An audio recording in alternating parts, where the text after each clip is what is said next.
is good, everybody? Welcome back to the Blitz City Podcast, where today is another episode of FBS Friday with the panel. But y'all already know who they are by now. My guy Kelly Flicks in my right corner. I got Coach O, who's made a few appearances on the show. Of course, my co-host Clay McCarter, and y'all know Blue will be on. Blue will be on in a little bit. He's running a little late to the hotel, so he's gonna be on when he can. Well, fellas, what's going on? Going on, fellas? Man, what's going on, people? That's right. Let's talk some college football. Yes, sir. Always in the mood for that. So, as y'all know, the new college football game is coming out next year. We all can't wait for it because, we're all big fans of the game. So, what old features or new features do you want to see included in the game? Because, see, me, I was playing since Larry Fitzgerald was on the cover. My favorite was, I think, 2005 when Reggie Bush was on that cover. And you had to actually be a student athlete. You had to go to class. You had to maintain the GPA. If you didn't, you got suspended. I remember I was playing it as a kid. I kept skipping class because it chose to work out or go party. And we made it to the national championship. My GPA was too low, and I couldn't play in the national championship game. I have a specific memory of that, and I loved it. I loved it. There was consequences for it. So that's something I would love to see back. Let's be an actual put actual consequences in the game. Let me be an actual student athlete. But that's just me. That's something I want to see back. What about y'all? I guess a new feature. Hopefully they had a transfer portal in there. Yeah, got to. As long as they got dynasty mode, I'm good. Yeah, the recruiting thing again, transfer portal.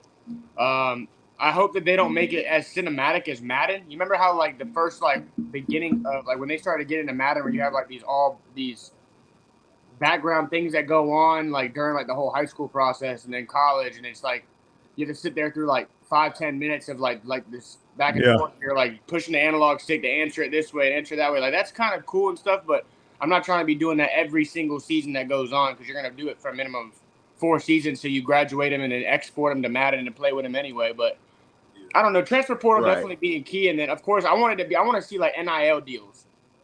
I want to see in 2K where hey, you got an offer from you want to sign with Nike for X amount of VC or whatever. I want to see stuff like that. That's cool. Yeah, now he was talking about exporting players to Madden. They got to put that feature back into the game. Oh, yeah. Get that. I get to play with my dude from high school, from senior season to college, go win a Heisman, then go export me to Madden, you feel me? And I'm taking on Patrick Mahomes next year, right? So I got to have that. What's that, Blue Bloods? Boy, Blue in the building. What's good, guys? What's going on, Blue? Another thing I think that would be super cool for them to add is an ability to where you know how they came out with the yard where you did the 3-on-3 in Madden. If they could do that with college players, bro, oh man, you get somebody who's got a quarterback like my park in 2K. Give me a quarterback, give me a running back, give me a receiver and a tight end, and let's ride. 4 guys get online, group up together, and go ride. Okay, all right. Hey, Blue, we talking about what features, old and new, would you like to see brought to the new NCAA game? What you got? Even though I know it's not going to happen, I would really like for the FCS teams to be added. I know it's not going to happen, but I think the ability to expand the playoff, though, man, up to at least 24. Give me the ability to put the playoff in the game, but then give me the customization in dynasty mode where if in 5 seasons I want to do 24 teams in the playoffs, I have that ability. That's the biggest thing. And then also, you got to let me – I hope they fine-tune the uniform selection better where, for teams, I can pick different color face masks. I hope it's 2K where you can pick, the wristbands, the color, the sock color, give me full control over what these teams are wearing. I like that playoff thing, though. I hope they do include that. Coach, I know they said that the transfer portal will be in the game. I know that for a fact. So that's cool. Well, how does my grandkids? Bye. All right, so moving on. I read, and I wanted to talk about this because I don't even know if this is hating or are they just being real? But I read somewhere that there were 2 college football analysts in particular who said that they believe that Deion Sanders will never, amongst other coaches, they named other coaches, it wasn't just Deion, but Deion's going to get the headline because he's the biggest name. But they said they believe that Deion Sanders will never win a national title.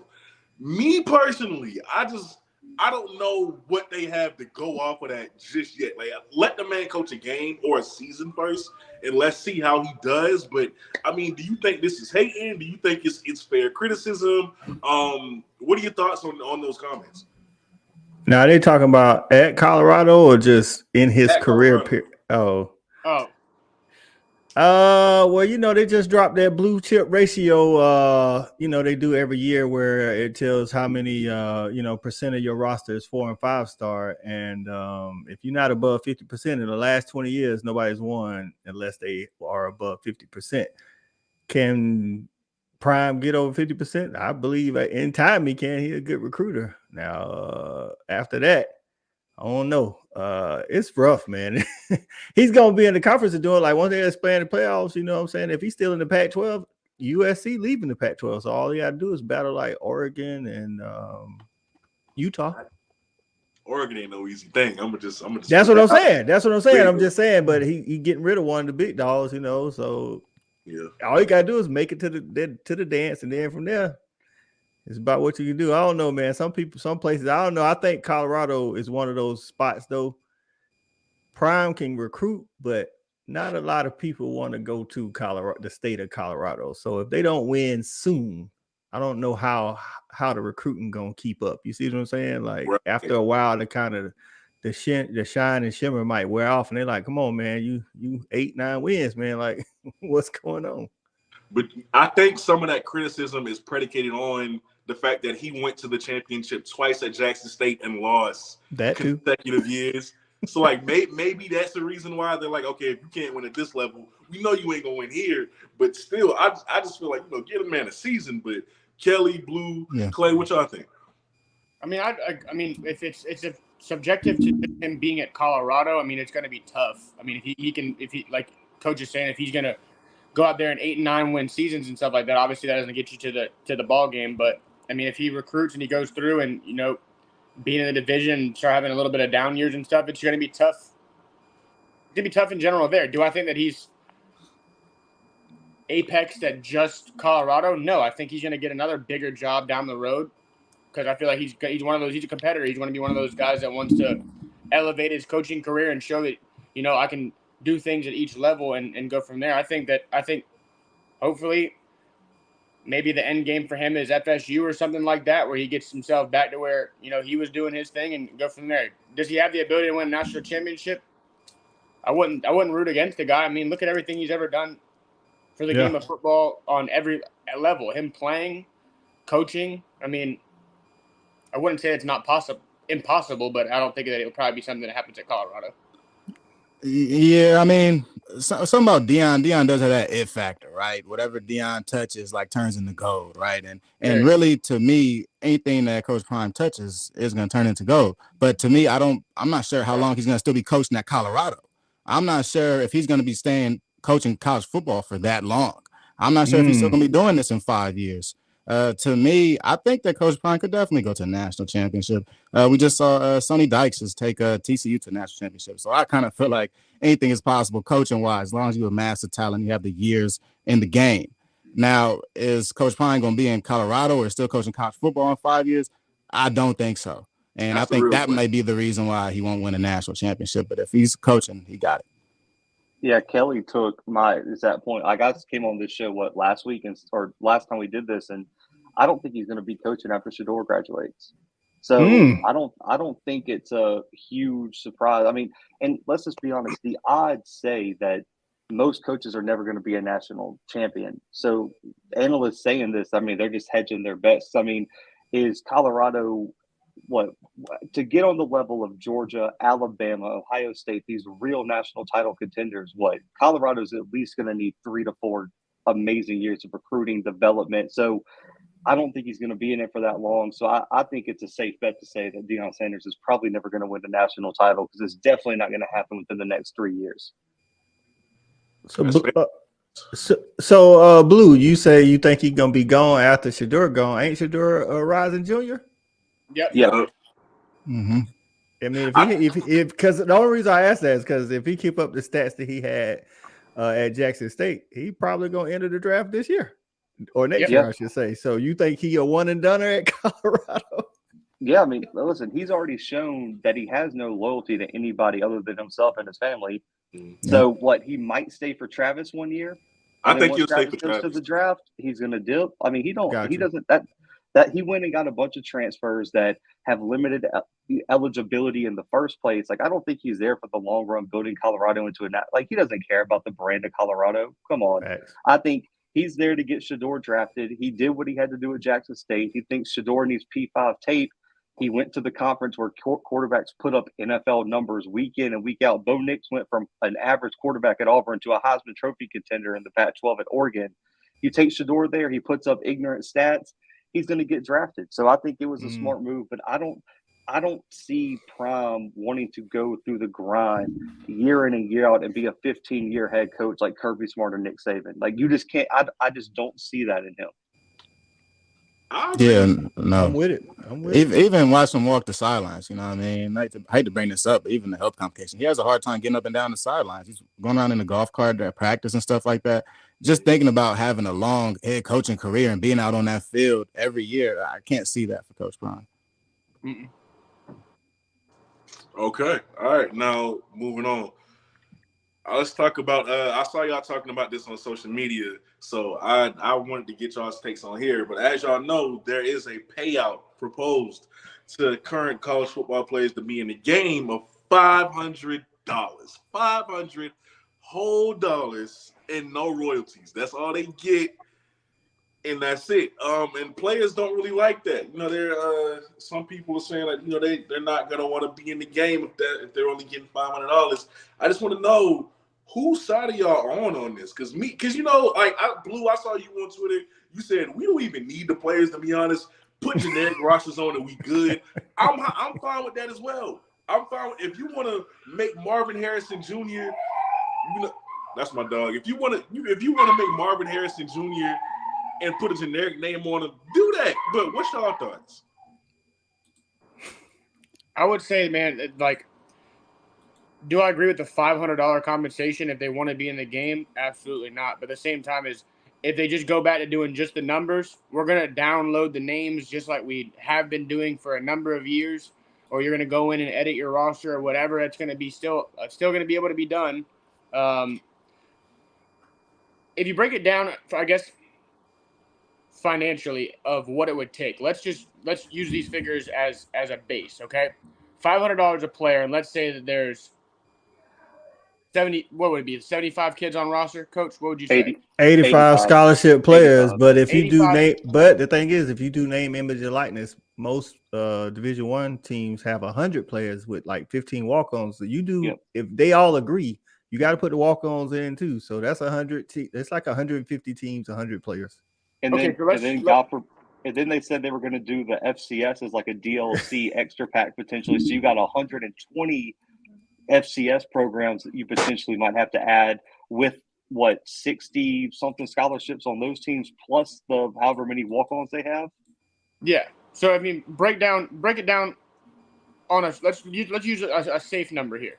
Let's say if we go with 80, let's say they just go the scholarship guys, and you go 500 ahead on 80. We're talking 40 grand. And how many teams are we talking here? Are we talking every single D1 team and I mean, FCS, everything? If we go, say it's 75 teams, 40 grand a pop, we're still looking at over 2 million. So, I mean, how much money do they really want to shell out? You know what I mean? If you're only going to do the $500, at least let them get the royalties based off of the game, because the game's not just going to be, oh, we play it 1 year and it's done forever. Break them off a little bit of percentage based off of, I guess, amount of eligibility left or whatever you want to do. But the whole NIL with the whole video game side of it is going to be tough, because how much revenue do they really think they're going to be generating to where it still makes sense for the game company? Because at the end of the day, if the players say, well, we're not going to do it without getting paid, they're going to say, fine.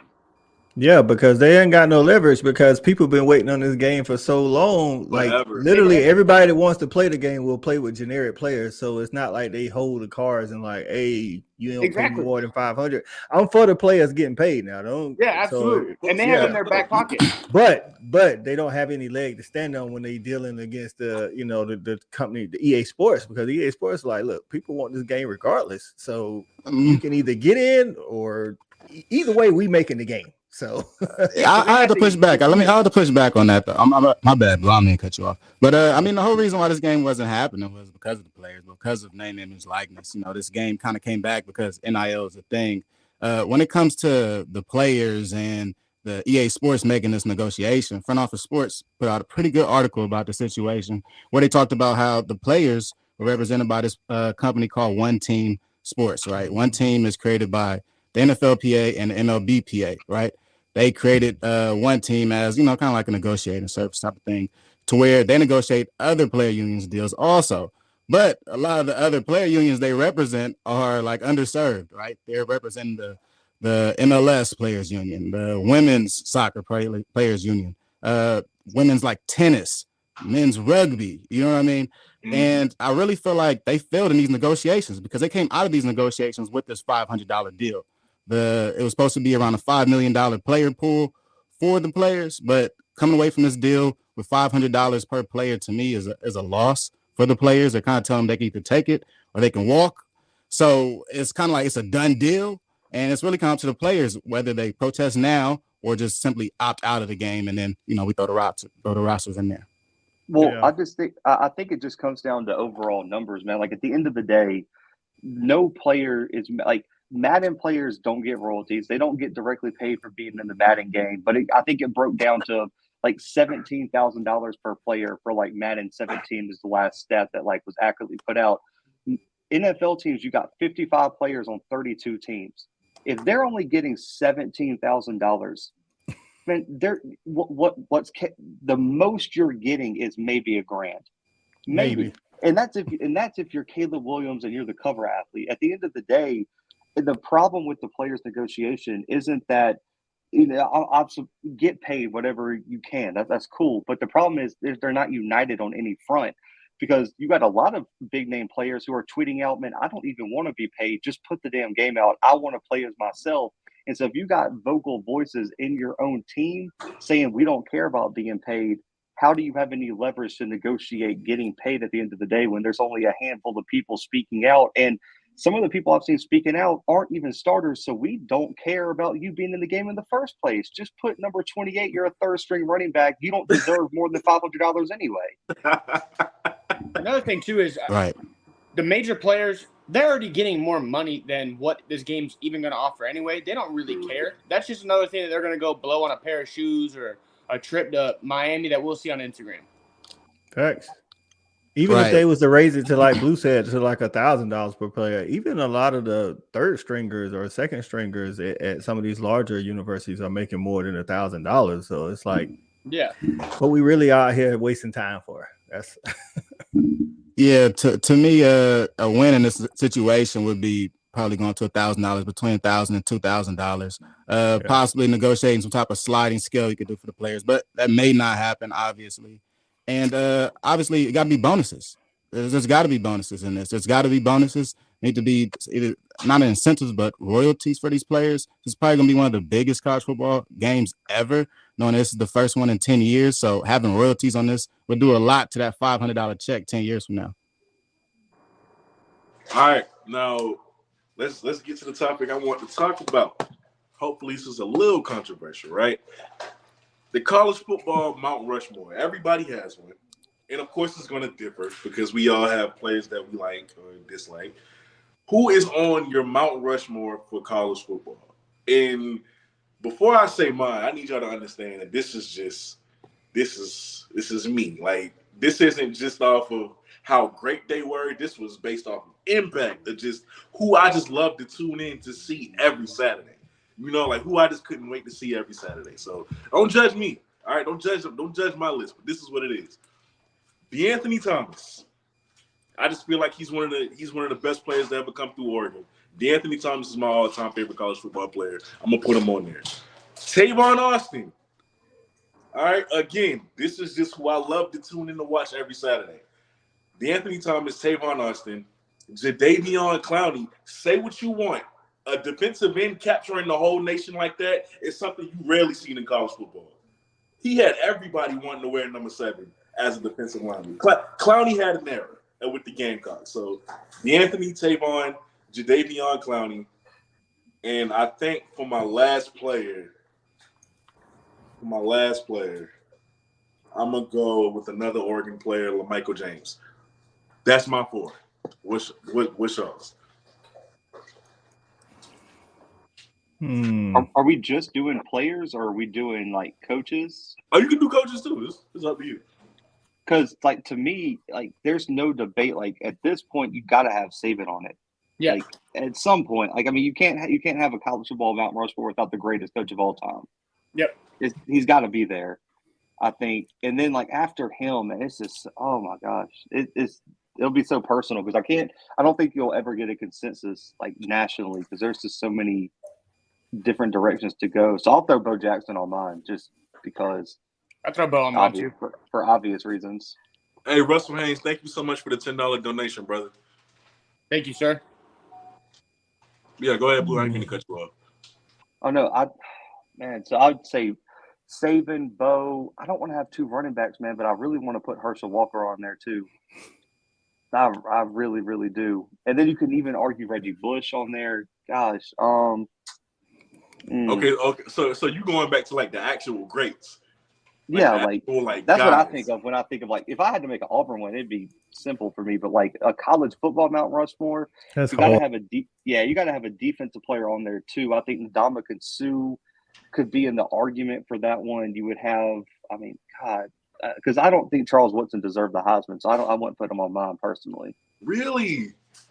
Go check the stats. That dude didn't lead the country in pass breakups, INTs, anything. That dude was horrible. And won it over Peyton Manning, who had one of the greatest seasons. Yeah, that's a whole other argument. I would say that's hard, Blue. I mean, that's hard, dog. I don't know. If we're going with like if we're going with like throwing in like coaching aspect of it too. I mean, Saban's definitely up there for me. I mean, you already know. I'm gonna say Tebow. I mean, 2-time national champion, youngest Heisman ever, nominated for 3 of them. I mean. The SEC rushing stats that he had as a quarterback, I mean, impacted the game. I mean, he's got to be up there. I mean, there's arguments about him being like literally the greatest college football player of all time, depending on what sources you want to look at. I would say that Bo has definitely got to be up there. I mean, honorable mention like Barry Sanders, Herschel for sure. I mean, there's so many guys that you can make cases for, but it's all dependent on what do you want to go with. Do you want to go with a whole bunch of stats? Do you want to go with who was the champions, who had the Heismans? I mean, it's just personal impact for the game, everything. I mean, there's so many different people you could put in there. I mean, you could put. Who would you put? That's the question. Who would you put? I mean, there's so many different guys. I mean, I don't know. I'll go off of if we're going. Coaches, everything. I just went by Tebow, who I love to watch every Saturday. Like for you, Tebow, Saban, Barry Sanders,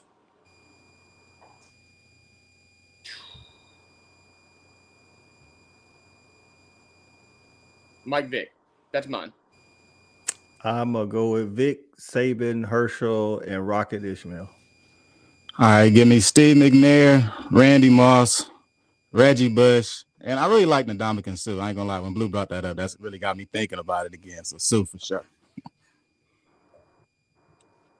Reggie Bush was close, but I grew up on Rocket, so that's the only reason why.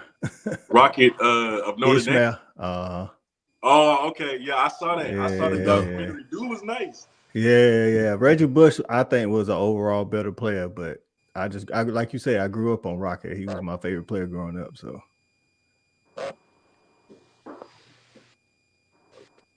All right, now moving on to the next topic. All right, what are some? Oh shoot, that's the old question. My bad. LSU. Let's talk about LSU.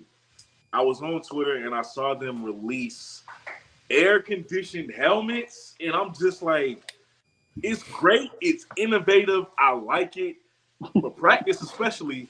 However, can this be considered an unfair advantage? Like if you going down to the swamp and you know how the humidity is in Louisiana, like the air is wet, like it's humid, it's barely hard to breathe as it is. And these boys come out with air conditioned helmets on while you struggling to make it, going against them, especially like if you're a trenches player. How would you even feel about that? Like, is that an unfair advantage, or does it not matter to you?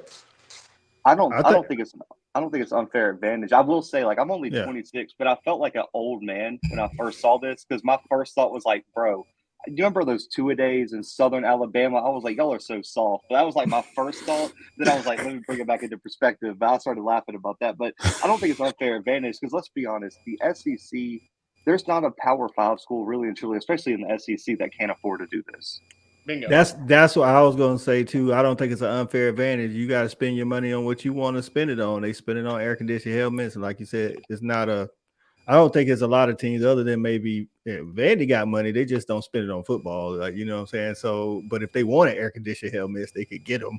You know, they're going to get some. They're going to get some AC baseball but helmets. I think it's an advantage. Yeah. I think it can help, definitely. I don't think it's unfair though. Like, I mean, because Kirby, when we play in the hotter months and we travel, Kirby takes air with him. So, I mean, like when we go to Columbia in the middle of September to play the Gamecocks, Kirby brings air conditioners. So it's like, hey, well, if you don't want to spend the money, that's on you. Yeah. Right. Right. Yeah. Kind of. I mean, it kind of seems a little counterintuitive. You know, a lot of football players, you go to the sideline, you get the Mister machine or something, you're fine. Like, I don't really need the air conditioning going off while everybody's screaming at me in the stadium right now. So I'm not really sure if it helps or doesn't help.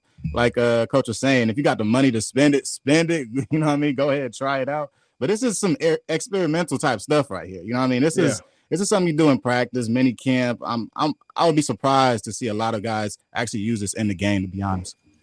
I think it is good for like summer training, spring, because I mean, most of us on the panel come from hot places. Like, you guys remember the summer two-a-days out there.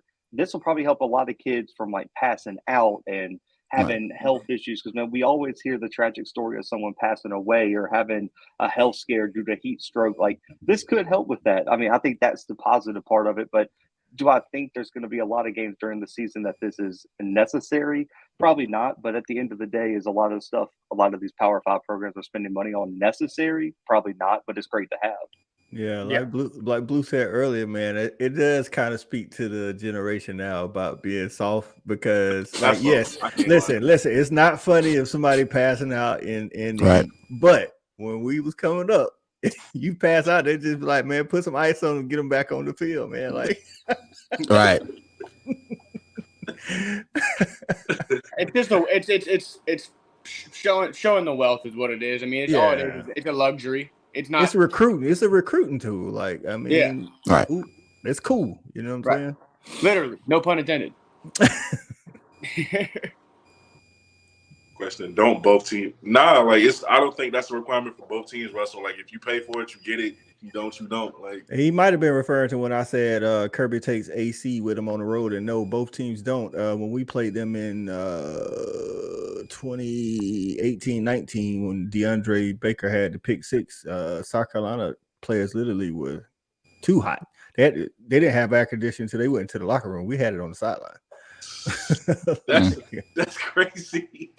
Oxygen too. Like Kirby brings oxygen too. Like, he can't hide money. That's like Mark Richt didn't do that. I mean, I love Mark Richt, but when Kirby got there, he was like, when we travel, we taking oxygen, stuff like that, man. I mean, everybody can afford to do it, but do they do it? Yeah.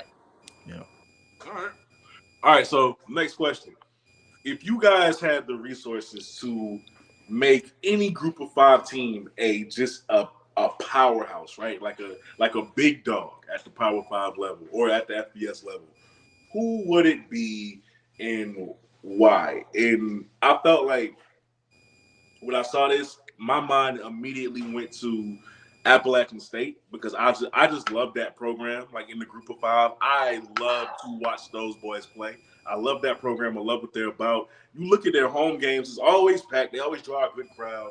The stadium's beautiful. They've had a lot of success. I mean, I remember them going to Knoxville, almost knocking off Tennessee. You know, they've had a couple close games with big teams. I like that program. I think that's a desirable program. I love the uniforms. I love everything about that school. So for me, it'll be Appalachian State. I would love to see them as a big dog. Like if I was able to make that happen. But for y'all, who is it? Man, I hate agree you with for you. taking It's that App one. State for me too. They the only Yeah, ones that agree. earned it. Yeah, I thought I can't believe you took that one when you said App State. App State was first. Yeah.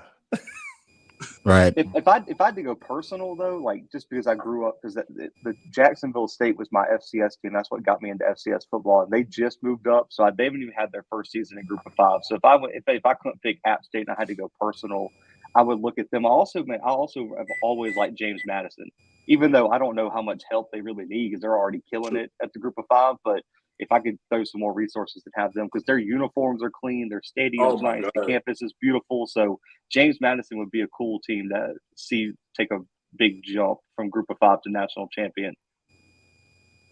I say James Madison is really nice. Just off of App State, I mean, you can't tell me, and maybe I'm wrong, but you can't tell me there's not when you see App State on the schedule as an opposing coach, you're like, yeah, you get a little nervous. I mean, they have the capability. I mean, they have you can literally name more than 5 teams App State has beaten that they probably had no business beating, but they did. They smacked around North Carolina for 2 straight years with Sam Howell. The 2 times they played them and beat them both times. What was the? What is App State's biggest? Is App State's biggest upset still the Michigan game? Yeah, I think so, yeah. Bro, Yeah. that's still ridiculous. Michigan was 6th in the country, and they whooped them. Yeah, different. In the big house. Yeah, I agree with you guys. Though Appalachian State, I mean, how do you not like them? Like geographically, they can fit into some big conferences, right? You next to SEC, you next to the ACC. If you think of a move up, it's right there.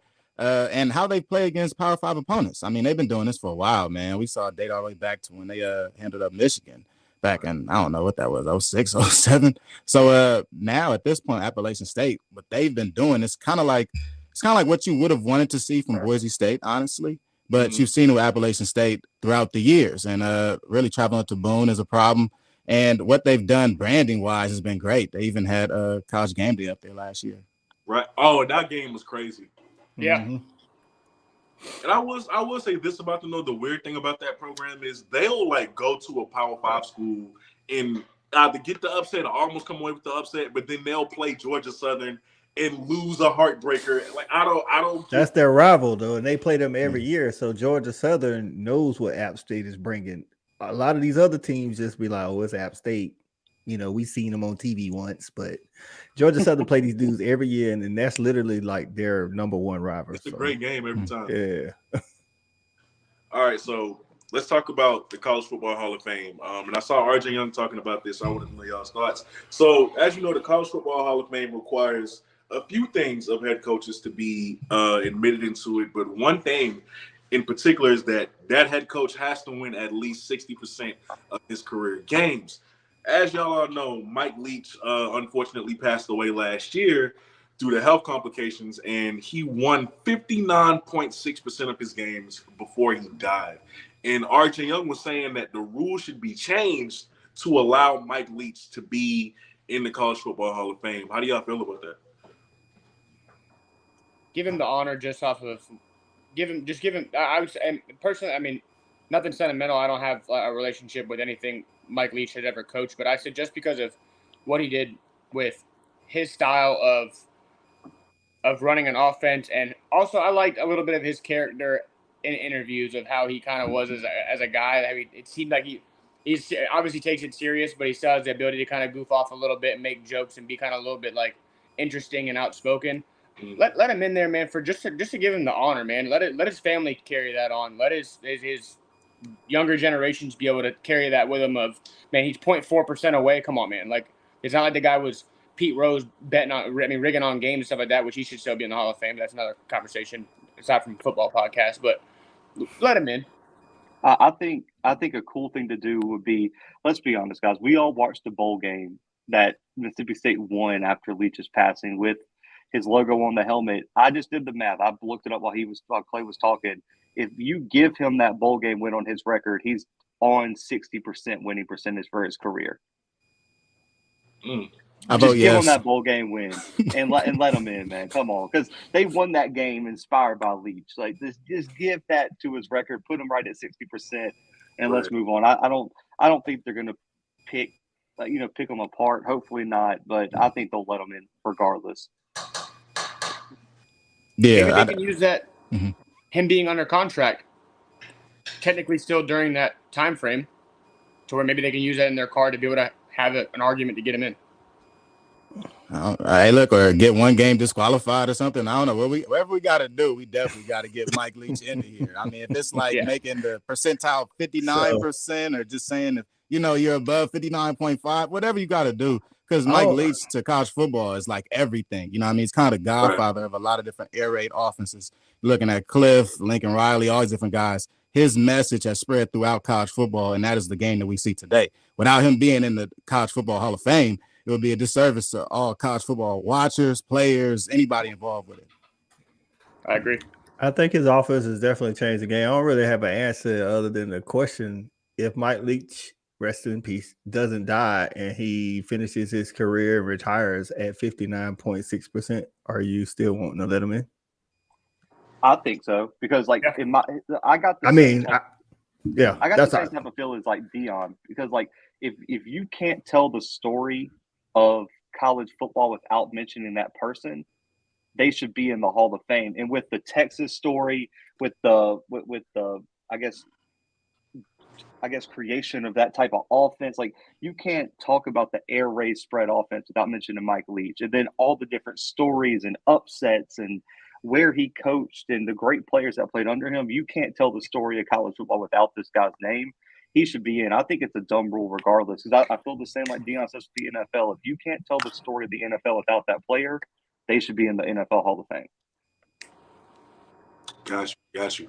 Now, last topic, and then we'll get the overreaction, not overreaction, and then we're going to get up out of here. All right.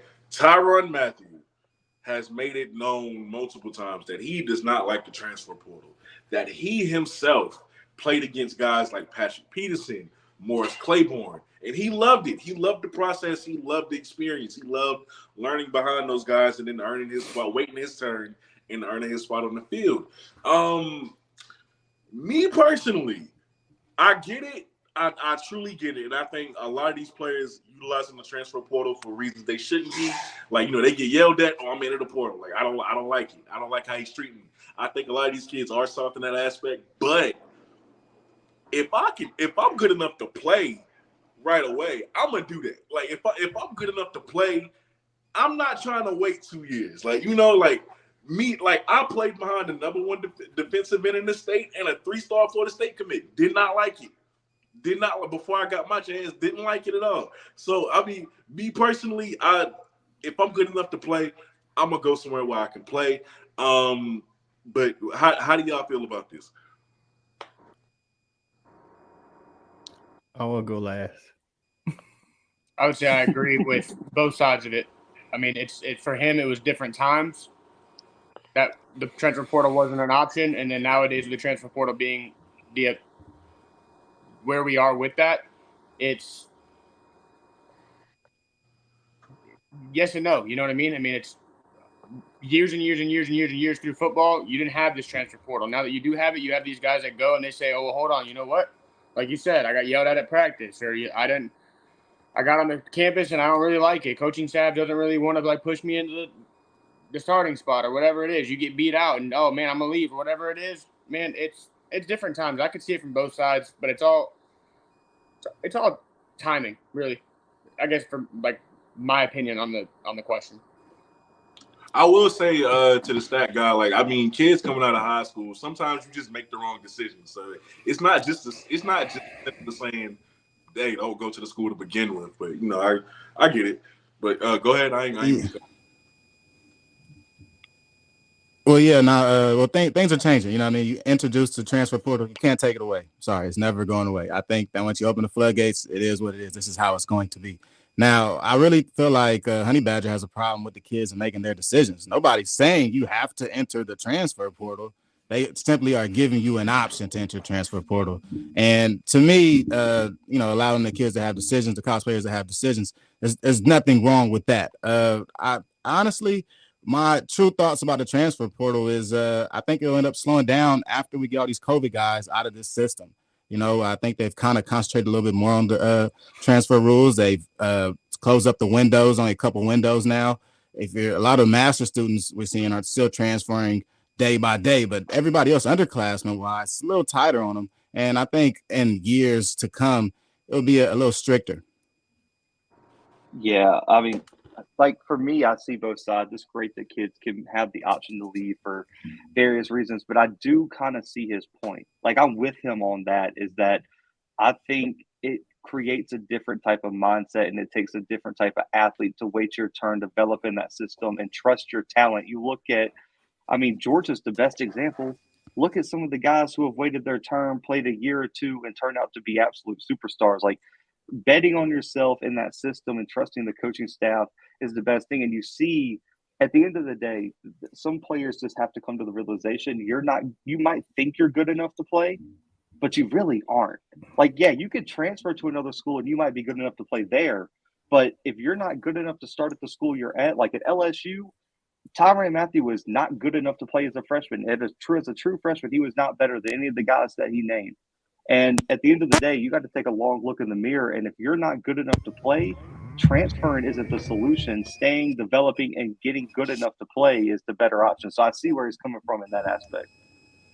But what if it's a situation like Justin Fields at Georgia, where a lot of people felt like he should have been the starter over Jake Fromm? Well, yeah, that's what I said. Like, I get that one, but I'm talking about there are situations where guys transfer thinking they're better than they are, and you see what has happened to some of those players.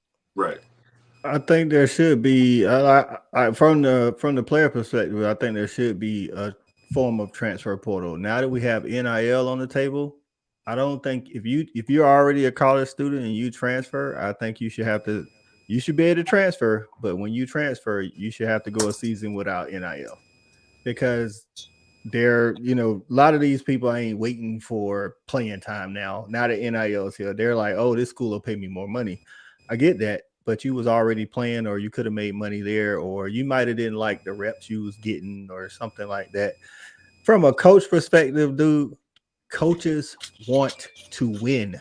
They are going to play the best player, unless you like this dude that's, I don't know, breaking all the laws or something, then you get kicked off the team. Coaches want to win, so they're going to, for the most part, there's always outliers to every rule. Coaches are putting the best players to help them win, dog. So to say I'm good enough to play, are you? Like, you might be good at, hold on. You might be good enough to play.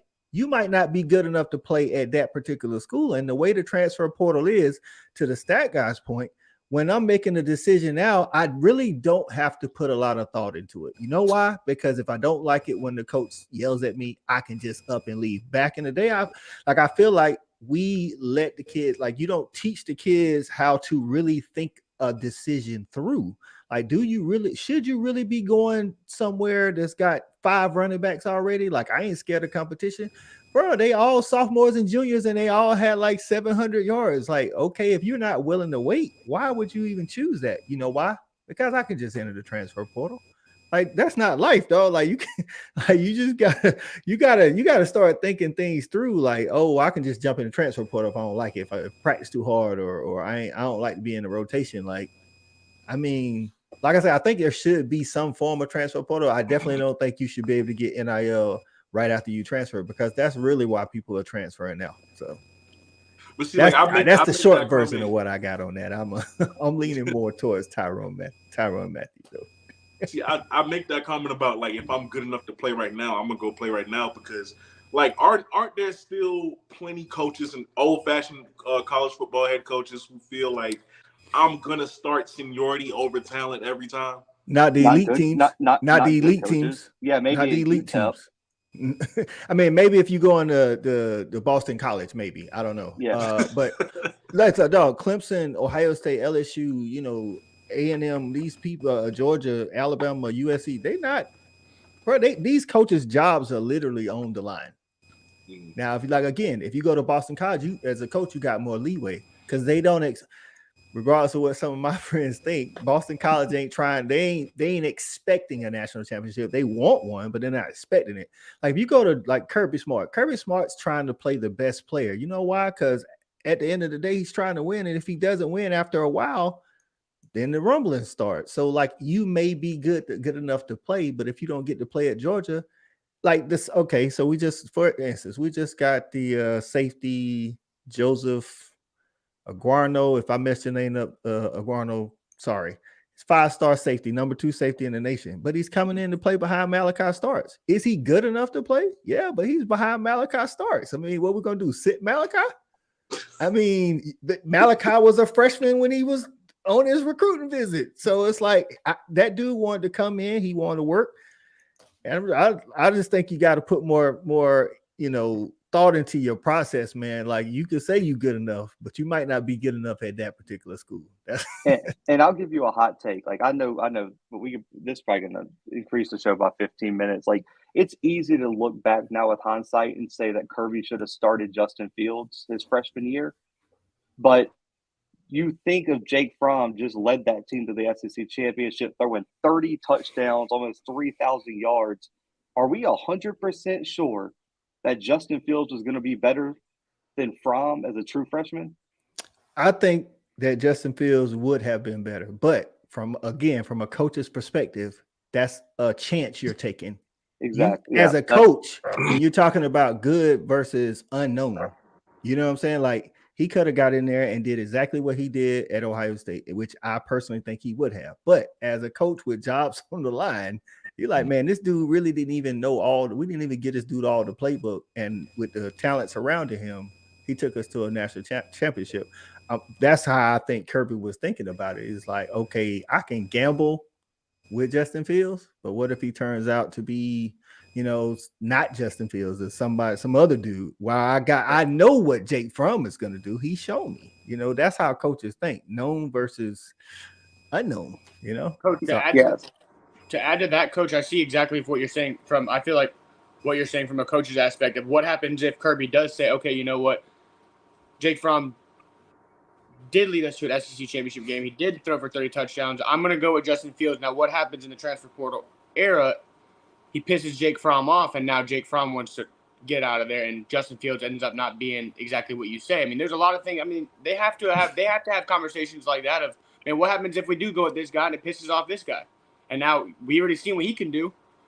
Why not lean more towards that? I mean, that's just something I feel like comes to mind of in the era now is I feel like they kind of have to be a little bit on eggshells when they come to some of these position changes of this guy put up these amount of numbers last year, but I think this guy's ceiling could be much better than this guy's. What do I do here?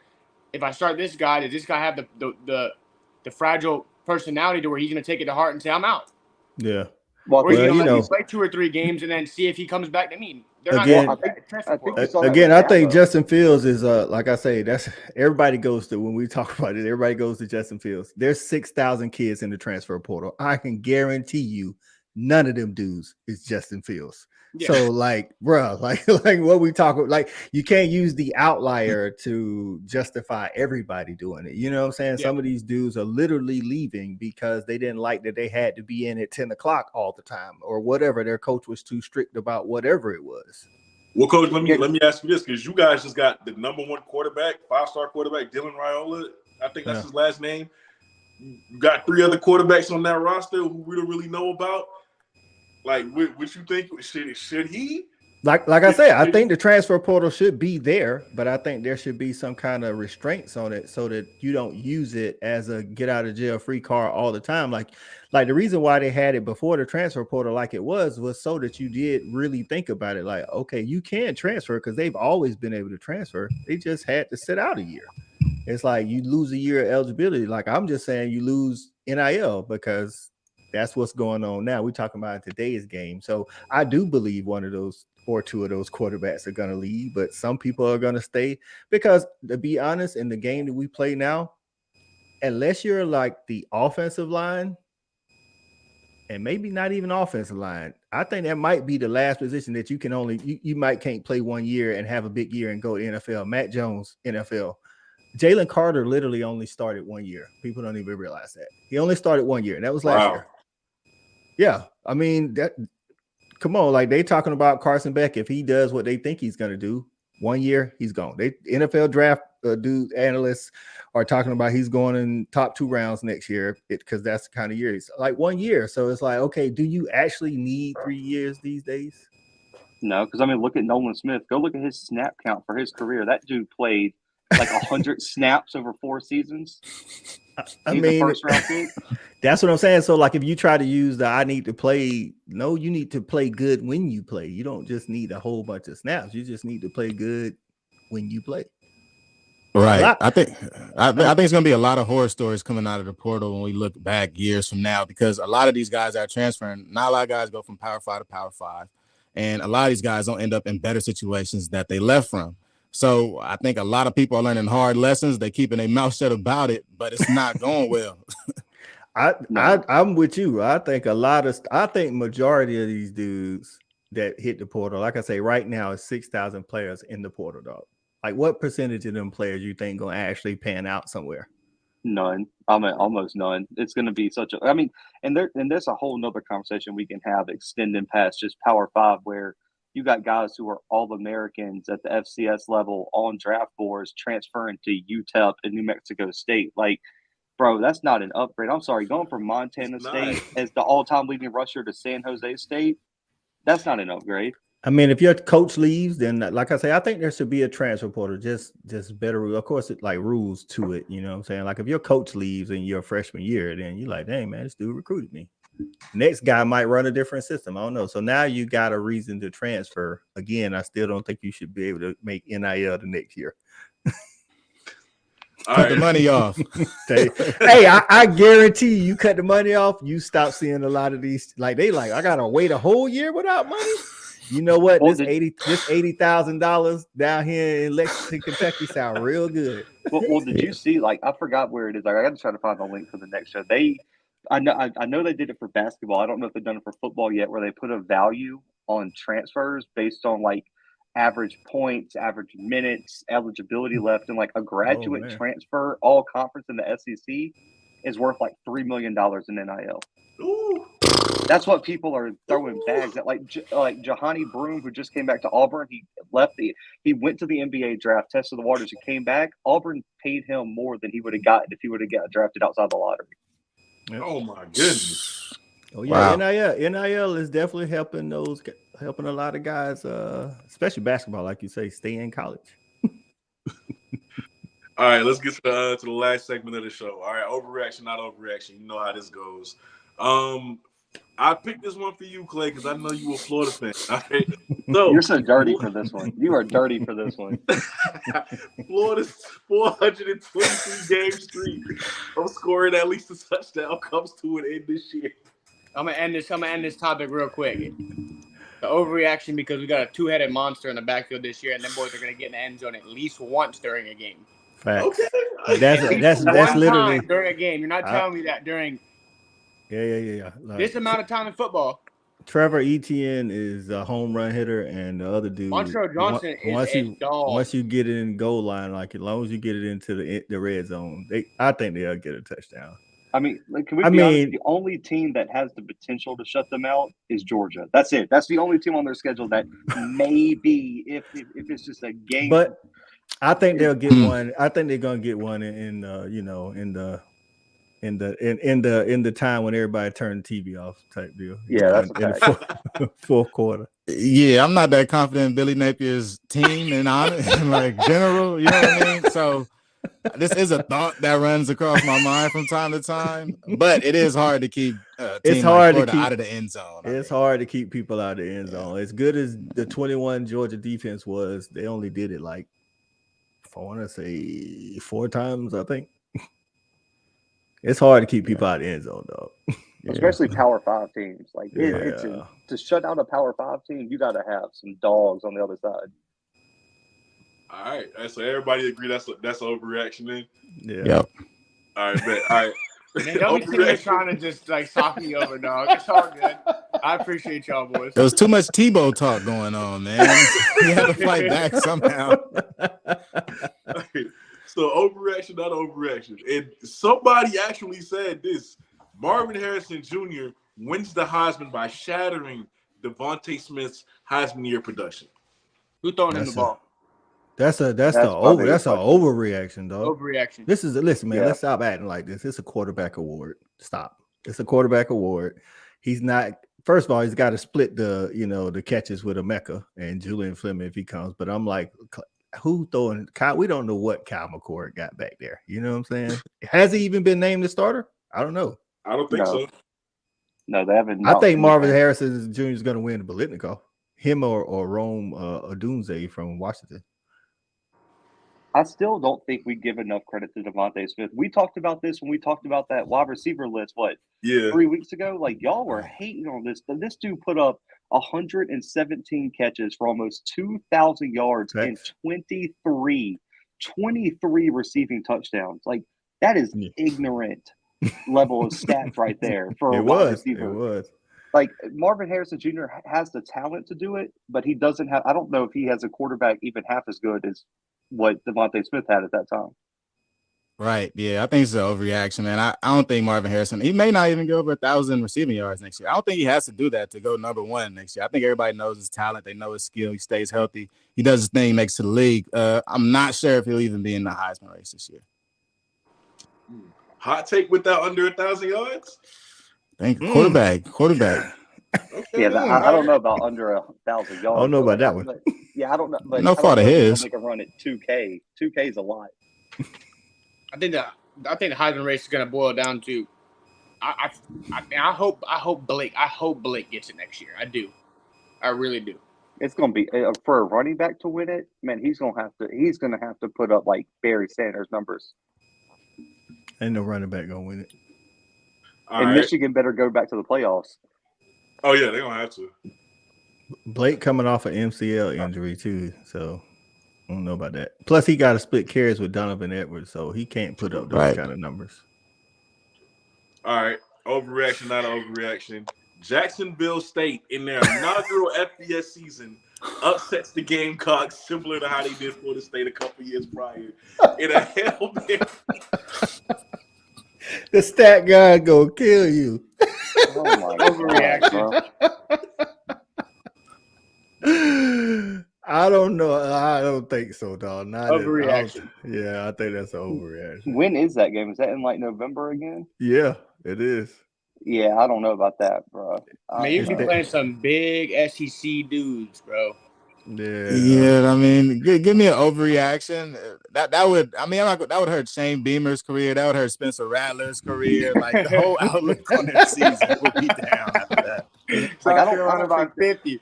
Yeah, I don't think that's the same Jacksonville State team that was going to FCS national titles and competing for playoff spots. And that Florida State team, it didn't like that Florida State team was world beaters either. So, I mean, not that South Carolina is. So. I would like to see it though, but I don't think it's going to happen. All right, hey Blue, what we gonna end it on yours. What was yours? All right, man. I'm only asking because this dude actually reached out to me after his visit. Are y'all underreaction, overreaction, the baby Gronk hype on social media? That is such an overreaction. That's such an overreaction. Overreaction. People, listen, man. People don't understand. A lot of parents, when I say people, like, listen, man. You first, you don't want your child to peak too early, because what happens is then everybody else catches up with them when puberty hits. And it looked like Gronk, little baby Gronk out here killing people now. I'm not saying he won't keep it, but it's not going to be that easy in high school. And if it is, like, bro, it's overreaction, bro. He's 10. Dude, I couldn't believe it. We remember Cody Paul. Remember his time? Exactly. Julian Newman in basketball. The man never grew past 5'5". I think he went D3. And now he's living a normal life. Remember Bunchy Young, who was in the Super Bowl commercial just a few years ago? Hey, Julian Newman in basketball. Bunchy was a prodigy. Bunchy is on what? He's on JV, and he does not look like the best player on his team right now. Coach made a great point. You cannot hype these kids up for football that early. Even if we talking about basketball, At the most, I can't. I'm not going to talk about a little kid because he could end up being great. But when you hype these kids up like this from an early age, they end up being what's that kid's name? Julian something. Julian Lewis from Florida, the basketball prodigy. Man. Yeah, right. I'm not gonna lie, it's kind of sad from the parents' point of view because I could really feel like they're pushing this onto him. Because like if you are familiar with Pop Warners and stuff, you've been around the Pop Warner scene. There's tons of kids like this. There's a star player in every age group at every Pop Warner team. Everybody knows about one. There's a kid in Georgia now, 12 years old. Like the dude, like athletically for a 12-year-old, this dude is almost unmatched. He has his own little he got his own YouTube channel and everything. Like that's what I thought. I thought there was another one. Yeah, he plays on his 7-on-7 team. And he's on team with Kirby Smart's son. But he's really for a 12. I was at a practice at Georgia practice and with my son, and I could tell he was real athletic, but. Again, he's 12. We can't. I just can't believe we're actually bringing him on visits. Like he's out there meeting Livy Dunn and like Florida State. Because the reason I asked this because I didn't know who he was until I got hit up on Facebook because he visited Tennessee. And so now that I'm writing for Balls Wire, they were like, "You want to do a feature story?" And so I look him up. I'm like, "Bro, if you think I'm about to interview this 9-year-old, you are out of your mind." I don't care a single bit. They gonna take your credentials if you don't interview him, Blue. Man, I'm good. I don't need. I don't need that. That Blue, it blows my mind. Blue, I will say this: if you like crust on your PB&J? If he blows up, you could be on the documentary, bro. Yeah. You like crust or no crust on your peanut butter jelly sandwich, young man? Yeah. I just don't know what to ask him. It's like, hey, bro, are you considering Tennessee in 15 years when you graduate high school? Like, I don't know. Like, come on, man. It's just, it blows my, I've never seen, I don't know, man. I just had to ask because now that he reached out to me, I guess it just like my FBI agent plugged my TikTok and Twitter timeline with nothing but baby Gronk highlights. I can't do it. Hey, y'all, this has been another episode of FBS Fridays, man. Thank y'all so much for tuning in. Of course, man, this is Clay McCarty, Kelly Flicks, Blue Bloods, and Coach. Y'all can shout out y'all social medias and everything else that y'all got going on today. We gonna end it right here. Hey, man, it's Coach I, Fanatic Sports, man. Y'all check me out on IG, Twitter, Facebook, Fanatic Sports.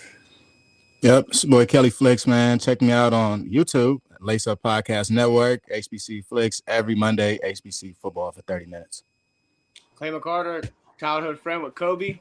Gonna be missing next week. I'm gonna be in Chicago. I'm doing a little bit of a kind of early birthday celebration. Go catch me a couple Cubs games and stuff. But 2 weeks from now, hopefully we're gonna have a little bit of a special guest on the pod. I'm trying to work on something here, so we'll keep y'all in tune. Yeah, you can find us Blue Bloods on YouTube, the BlueBloodsCFB.com. FCS All-American teams drop in Wednesday, man. So looking forward to that. Shout out to my guy P. Maybe, man. That's one of my guys. Hey, shout out Paul. Hey, thank y'all so much for tuning in, man. Until next time, we out.